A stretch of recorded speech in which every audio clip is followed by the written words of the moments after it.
Hi, I'm Ron Howard, and welcome back to E's 1 hour behind-the-scenes look at the movie that I just finished directing, How the Grinch Stole Christmas.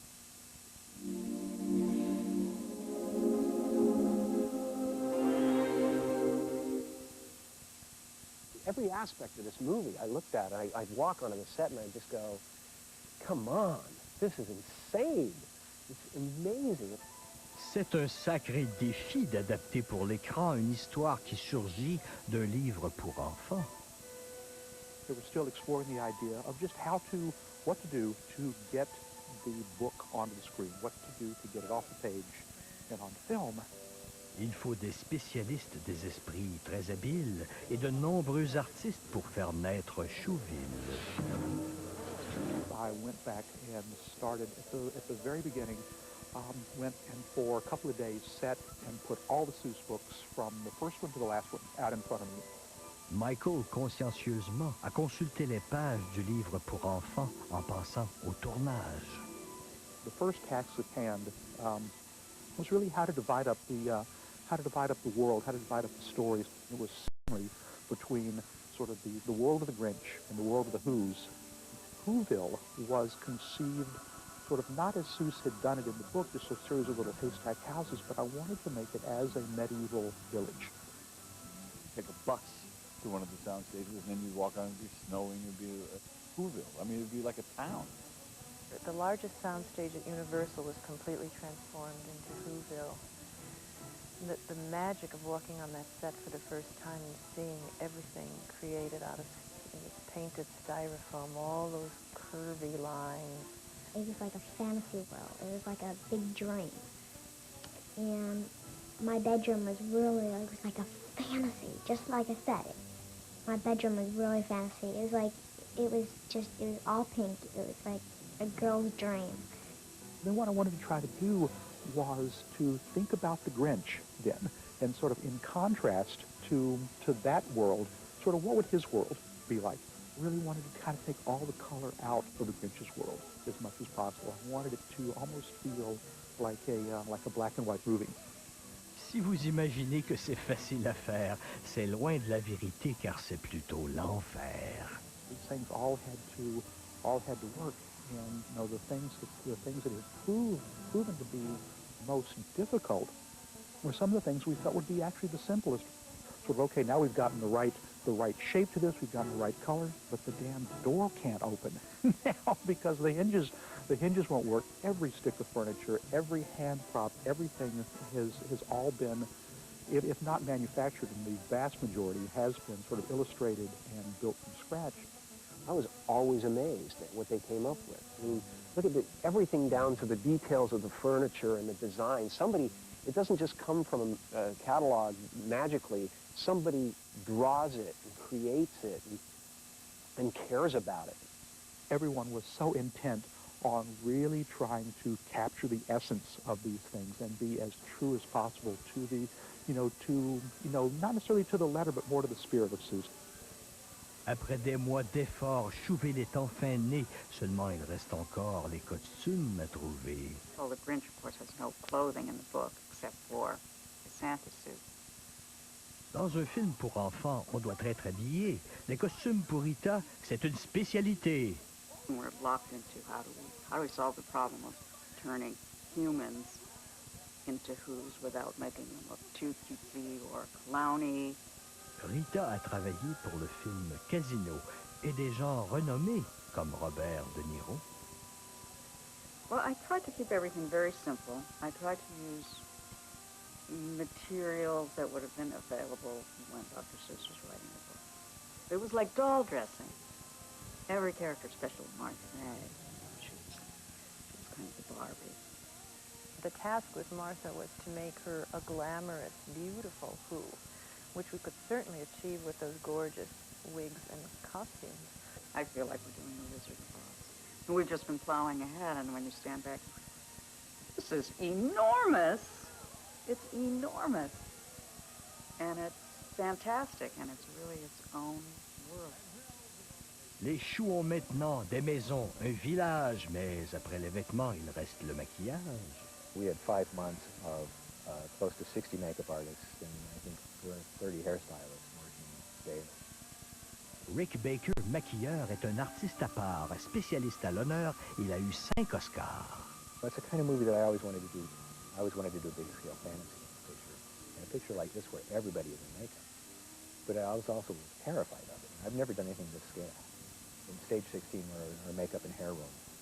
It was really a fun place to be. You would see people making Christmas ornaments, a hair out of Christmas ornaments, and you know, and vice versa. The hardest thing was the prosthetics. That was like tough because it was like 2.5 hours every morning and then 3 hours. It takes a long time to do this, but the biggest challenge was really the who. And we had to figure out what they were. You know, the Seuss illustrations are very loose and very simple. I actually asked Mrs. Seuss, Audrey Geigel, if she knew what they were when she came up with it. I know, they always look like bugs to me. On peut enfin tourner. Les choux ont leur décor. Il ne reste qu'à trouver une toile de fond sonore.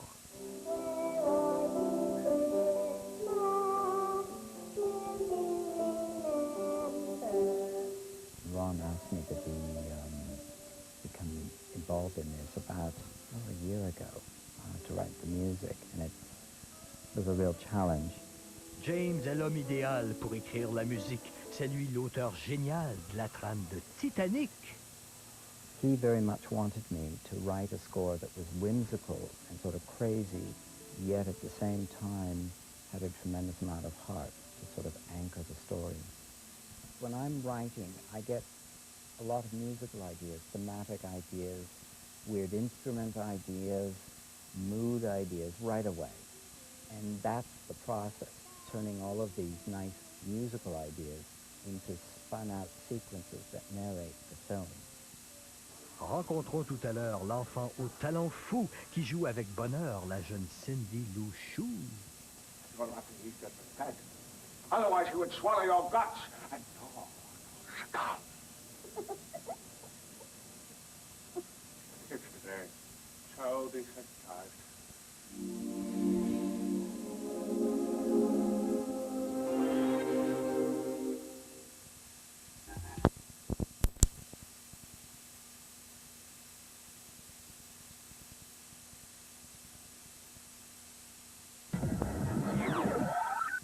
Hi, I'm Molly Shannon, and you're watching Behind the Scenes of How the Grinch Stole Christmas.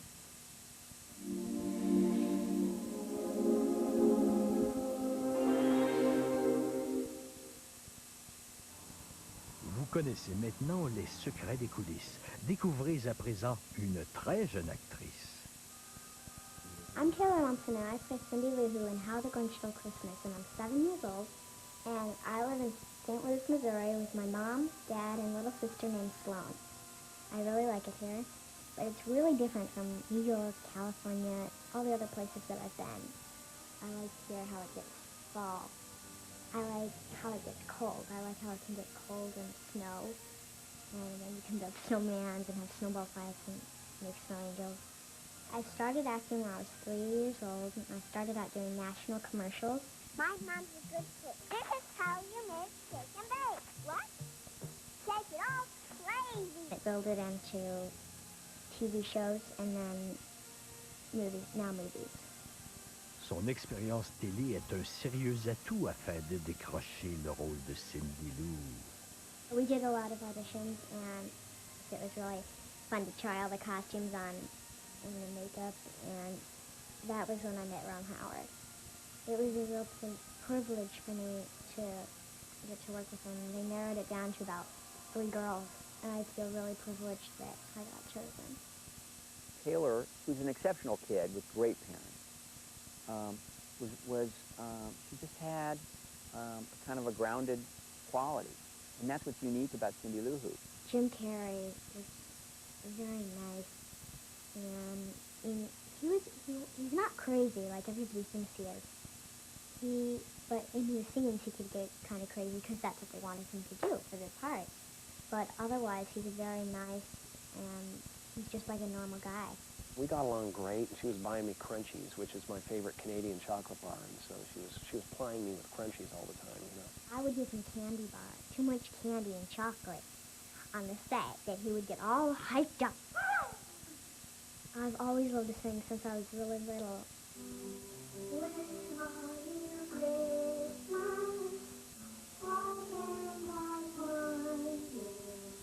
I didn't know that Cindy Lou Who was going to be singing, so when I found out, I was really excited. Le tournage terminé, Taylor rentre à Saint-Louis, mais elle est attristée par l'absence de Kelly. Heureusement pour elle, sa mère a une idée. Qu'elle aide une ribambelle de chiens abandonnés. On the set, I wanted to get a pet, and I wanted to get a dog so badly, or some type of pet. But my mom said, no, we're a little busy right now, but when we get back to St. Louis, you can help, we can call and see if you can volunteer to help at the Humane Society. They said I could start a blanket and towel drive. So as soon as I got off the phone, I grabbed a piece of paper and a pencil. I'm like, okay, what's the poster going to look like? And my mom's like, whoa, hold on a second. We got to think this through. We can't just, rush into this. And so it ended up, I went door to door, and this is the speech that I said. Hi, I'm Taylor. I'm helping the Humane Society. I'm collecting old blankets and towels for the animals that had just gone through surgery or took in a bath, or even to put on the bottom of our cages. So if you'd like to contribute, we'd be happy to take them. Hi, Taylor. How are you doing? Nice to see you. Great. Everybody's waiting. Come on, This is a song. It's called Rescue a Pet, and I wrote it, and my dad plays the tune to it, and it's supposed to get everybody to rescue a pet. Rescue a pet today! Rescue a pet today! They need some love, just want to play. So rescue a pet today. We'll give this guy back. Okay. First thing I want to do, of course, is check temperature. We don't make it hot, we'll make it too cold. You want to take this hose and go ahead and hose him down, and you want to watch his eyes. You don't get too much water in the eyes, but oh my goodness. Those pups don't like water. Go ahead and start on his neck, and we'll just work our way down from there. Yeah. Again, good stuff behind the ears, like at home. And you can dry off with one of your towels, and it'll be all good to go. I'll tell you what, Taylor, with all these towels you collected, makes our job a lot easier. This way we don't have to go home and do wash. We got them right here. You can pick them up any time and give all these puppies a bath. So it's very helpful. I wanted to help you and I tried to think. You definitely did. Well, thanks a lot, Taylor. Thanks for helping me save this guy. And hopefully, we'll go home. C'est long pour les enfants et énervant un peu d'attendre le moment d'enfin voir le grincheux. My classmates are really excited, and they can't wait to see the movie. But it's like a present. It's been wrapped for a year, and you just want to open it. And it's like when you see the trailer, it's like you're peeking inside or shaking it, trying to guess what's inside. And then the bigger trailer, it's like just opening it, peek inside. And then finally, in one more week, you get to open it. So much fun, and it's really exciting. I can't wait. Taylor a un grand cœur et s'entend vraiment bien avec un autre acteur, un adorable chien. Her real name is Kelly, but she plays Max in the movie. High drive. High drive. What I do is I'll go to the shelters, like this project. I went to the shelters and got 4 other dogs to double. I rescued 4 other dogs. And after the show, we've got homes for them. Another gag we have to do in the movie is when the dog starts to lift his leg. Kelly, go on, hit it. Hit it. Good. I did like Roger. He was her the dog's trainer. He was very nice and kind too. So I would always go visit them in the trailer, and I got to walk the dog around the lot. I would say, Roger, can I walk Kelly? I'm going to say right now, I don't think Kelly will ever do anything bigger than this. Restez donc avec nous et voyez tout à l'heure, en plus de Cindy Lou, le reste des acteurs.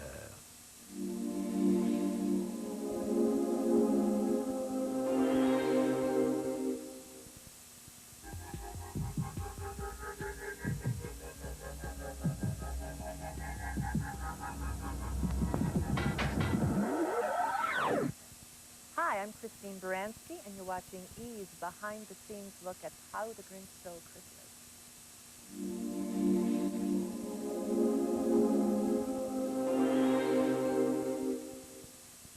The hard part was that I knew it was going to be a tricky movie, and I also felt a huge responsibility to people's relationship to the story, their memory of it, and I knew that this was going to be an adaptation, that the most we could do was look to the book for inspiration. We had to create subplots for the movie, and we had to create why is the Grinch so crabby, and that wasn't in either the book or the cartoon. In developing the story further, we tried to create new little storylines, but kind of keep to that Seussian spirit. A modern theme, a modern issue, dealt with in an imaginative and funny way. Il y a plusieurs grands noms qui jouent dans Le Grincheux. Nous aurons l'occasion de les connaître mieux.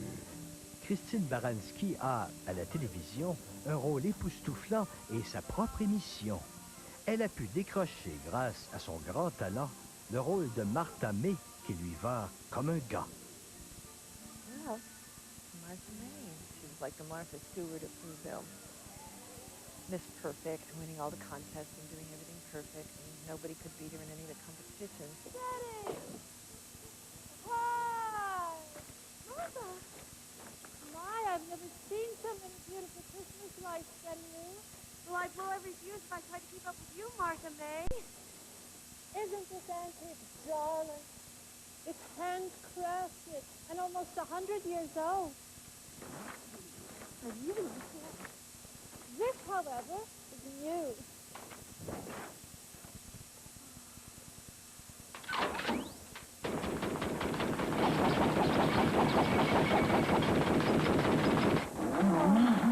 Whoa, up! Hey, Betty, please!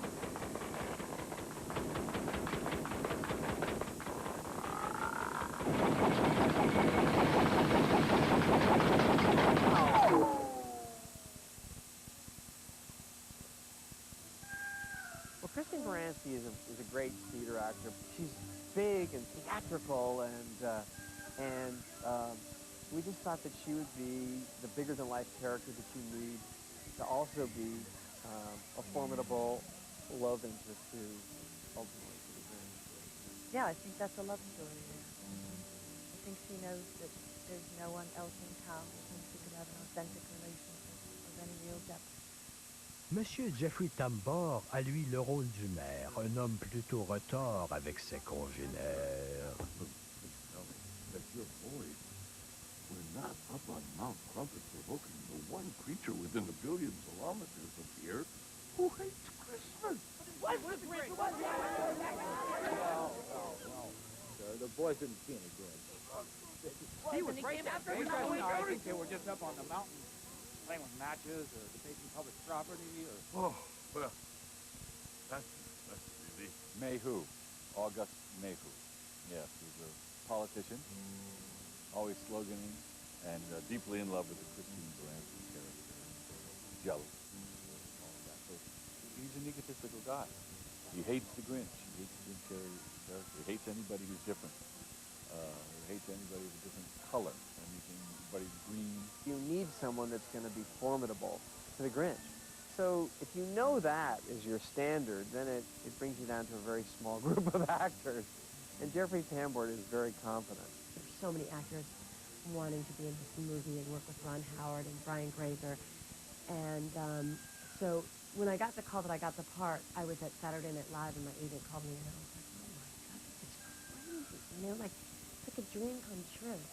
Quant à Molly Shannon, connue pour son humour, cette fois elle nous étonne en pseudo-belle de jour. Sa vie est un enfer à cause de Martha May. Cette dernière sait tout faire sans jamais se tromper. Oh, I can feel it, Lou. This is the year when everybody asks who has the most spectacular lights in all of Greater Whoville. They're going to try out Mrs. Betty Lou Who. Isn't this a chandelier from the dining room? It's all for the cause, dear. She's very driven and she's really obsessed with Christmas and she's sort of, you know, she just wants to, win a lighting contest, and she's really driven. She can be like the queen of Christmas. Like she's got to win, and just wants everything to be perfect. But she's a little bit frazzled, and and she competes with Martha, and she's just got too many things going at once. Everything. She's got her finger in everything, but she's a little woo. Well, Molly is out of her mind. She has a brilliance which is undefinable. Sitting next to Molly, there's nothing but giggling. Not necessarily from her, but from everyone around her. L'étonnant Bill Irwin est clown de son métier, mais cette fois pour le film, un facteur il doit jouer. We did a thing, the actors all had to go to Who school before we started the movie, which was, on the Universal lot, we learned how to walk, and Bill sort of helped run the whole school with the clown choreographer. Mais en plus de marcher avec des mouvements flous, il est le père dévoué de la belle Cindy Lou. Lou Who, the father of Cindy Lou Who, the postmaster of Whoville, and takes his work very seriously. The scenes between the three of us creating this family, the Lou Who family, were some of the work that I had to concentrate on the hardest, because you could tell that Ron Howard found that the most important.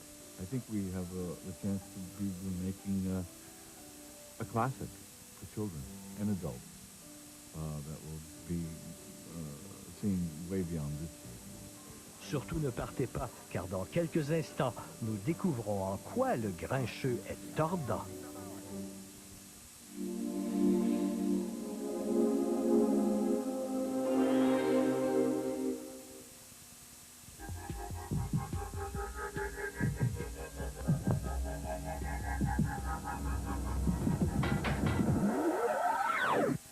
Hi, I'm Ron Howard, and you're watching E's behind-the-scenes look at how the Grinch stole Christmas.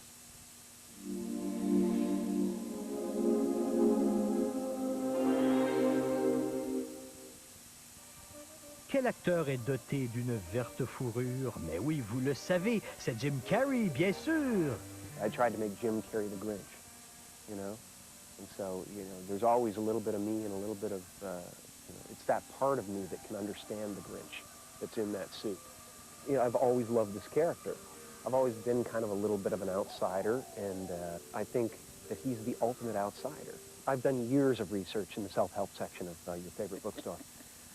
So about disenfranchisement, about feeling different, about, all that kind of thing.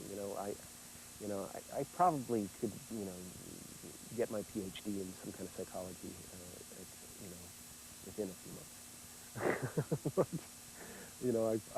I've kind of been around and up and down in here, so, I can understand.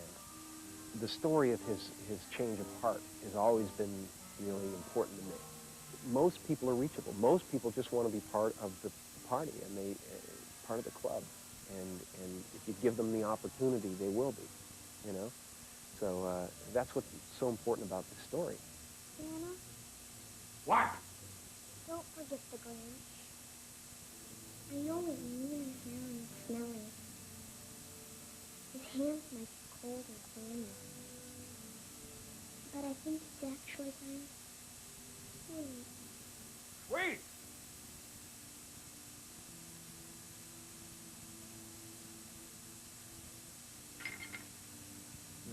Sweet.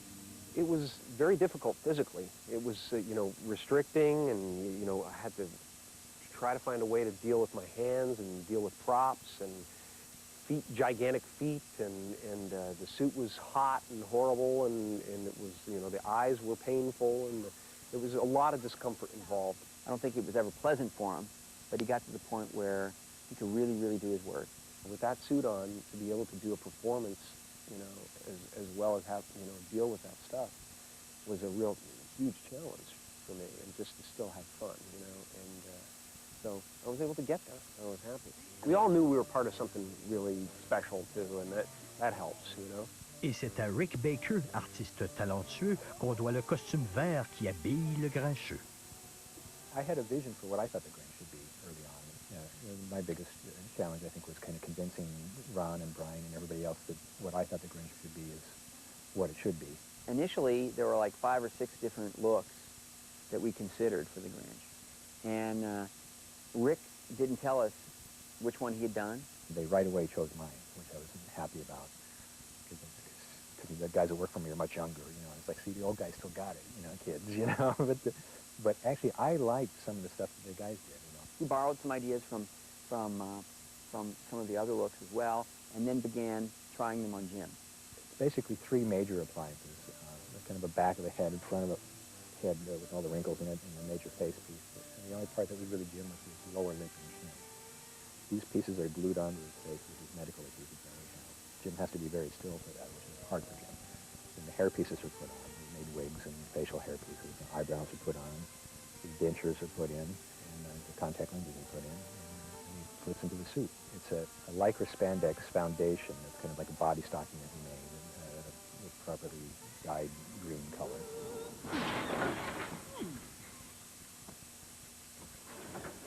Any calls? You have no messages? Odd. Better check the outgoing. If you utter so much as one syllable, I'll hunt you down and gut you like a pig. If you'd like to fax me, press the star key. Oh, wow. This is a guy who knows comedy inside and out, and all different kinds, you know, physical, verbal. He's just smart. I get in a physical situation and I see this and I see that, and I'm thinking of my character, and things happen. And people are, you know, oftentimes scrambling madly to get a prop or to get you know, to block the shot or whatever because of ideas that come up at the last second. But you have to stay that way. You know, that's how special moments happen. Comedy is very serious.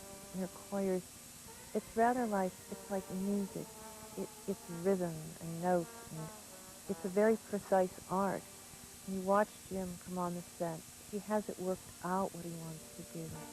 There's real artistry in what he does, and there's a design, and it's tough doing what he had to do. And he's brilliant, brilliant. I saw him do take after take after take after take. Fabulous. Si le grand Jim Carrey est vraiment étonnant, Ron Howard lui aussi mérite des compliments. I'd sit back and I'd think, Ron must be out of his mind. I mean, he's cool as hell on the set, you know, and everything's amazing, and he's just that kind of, gee, golly, gosh, you know, guy. To bring something like this together, he's incredible, you know, so I would not want that responsibility.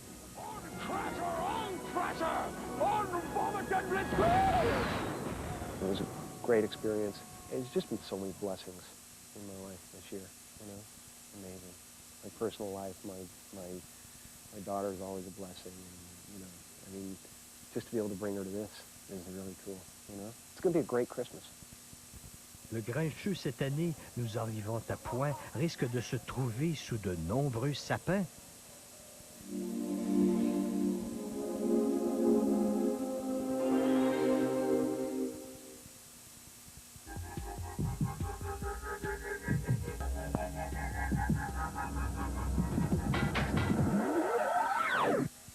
Hi, I'm Jeffrey Tambor, and come with me, and we will take a look behind the scenes of how the Grinch stole Christmas.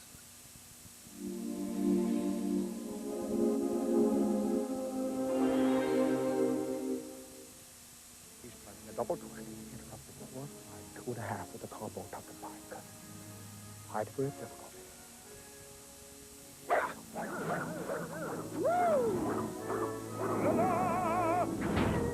Et pour ceux qui voudraient continuer l'aventure, Universal a fait en sorte que ça dure. Well, welcome to Universal Orlando. We're here at Islands of Adventure, and we're going to talk to you a little bit about the wonderful Grinch experience we're going to do during the holidays this year. You know, everything that Who is and Grinch is all about the holiday season and the snow and the winter. So we've taken a space over here. It's about 1,000 square feet, and we're going to basically bring in real snow 3 times a day for the kids to play in. Chouville est recréé par des gens minutieux pour qu'on puisse y marcher sur les pas du Grincheux. We'll also have wonderful different types of banners and stuff stretched across the street. We'll have strings of garland that run across the street that have lights that are in a form of stars that are also seen from the film. And as you make your way up and down the street, it'll be a very intimate, very festive environment. Pour que ce soit plus beau, on a même fait venir des décors du plateau pour notre bon plaisir. We're in the process of unloading a lot of the wonderful memorabilia from the actual film, and it'll be a behind-the-scenes look at how the Grinch Stole Christmas. We'll take a lot of these pieces and actually do replicas of the sets from the film, and then dress the sets with these actual pieces, and then give you kind of a storyline behind the various pieces, whose houses they were used in, what character actually used these pieces. They spent quite a long time designing and building all these pieces, and we want to bring them to the public to get a chance to actually see them up close and personal. Every aspect of everything that was done for the film had to be created from scratch, since Whoville itself is kind of a magical, mystical fantasy land. This is the candelabra, actually is the Grinch's candelabra. La glissade du Grincheux a même été construite pour égayer vos jeux, mais il fallait faire vite. We should be finished hard coating by the end of next week, and we'll be actually assembling it on site by probably the 31st of October. What the thought process behind this whole environment was is that you are the Grinch in your sleigh taking Christmas back down to the Whovillians. So that as you're going down, you're going into the mouth of the Grinch. Which is about a 70-foot snow sliding. So it's all real ice, and the guests will be able to experience what it is to feel to be the Grinch. So that the kids, as they start at the top, they go into the Grinch head, and then they slide on down to the bottom to the big snow play area. Universal's providing some live trees to put into the front end there, so you actually feel like you're going through a forest. As you come down out of Mount Crumpet, you're going into the forest, going into Whoville at the bottom of the hill. Et pour ceux qui voudraient des cadeaux judicieux, ils trouveront plein de jouets sur le thème du Grincheux. We have some wonderful action items, which are represented by this wonderful sleigh, and you can see what our Grinch Who Stole Christmas does instead. Something a lot of fun to hang from your fireplace, no matter whether you live in Florida or Alaska. We have a great selection of Grinch headbands. You see the fabulous one that I have on. We have Max's, the famous dog, and we have Cindy Lou Who's as well. The selection wouldn't be complete without a Grinch in the box. Mais malgré tous ces jouets, ce bruit et ces objets, le message qui demeure est bien celui du cœur. Don't you feel that like Christmas gets started one day earlier each year, and that the list grows longer, and don't every year you say, wow, why do we let this consume us so much? Christmas is not about like material things or gifts or who has the most or who's the best. It's really just about love and accepting everyone. And, you know, and the kinder you are to yourself, the more you can love other people. At the heart of Christmas, no matter how commercial it gets, it will get you because it means something. And it's about family and love and acceptance, and, you know, it's the thing that makes people realize we're all part of a family. Retrouvons tout à l'heure sur le grand tapis vert un chien et des acteurs le soir de la première.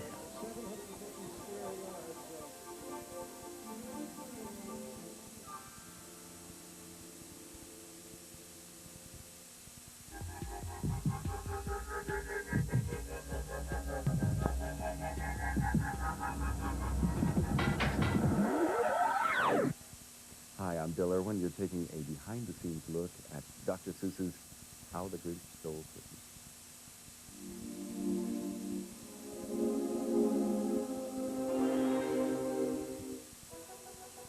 Cette fois, ça y est, c'est fait. Le film est terminé. Il ne reste désormais qu'à vous le présenter.